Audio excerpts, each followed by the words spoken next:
இப்போ ஒரு பாட்டு பாட போகிறோம். அந்த பாட்டில் ஏசப்பாவுடைய வல்லமையினால என்னெல்லாம் யாருக்கு செஞ்சாருன்னு பார்க்க போகிறோம். ஏசப்பா கலிலேயாக்கு போகும்போது அங்கே நிறைய அற்புதம் செஞ்சாங்க. அந்த பாட்டை தான் பார்க்குறோம். பாட ரெடியாக இருக்கீங்களா? நாங்கள் ரெடியாக இருக்கோம். நீங்கள் ரெடியா? ஓகே, பாட்டு பாடலாம். கமான்.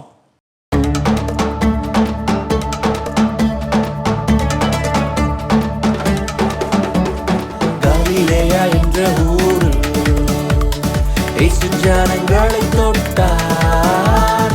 குருடர், செவிடன், முடவர் எல்லோரும்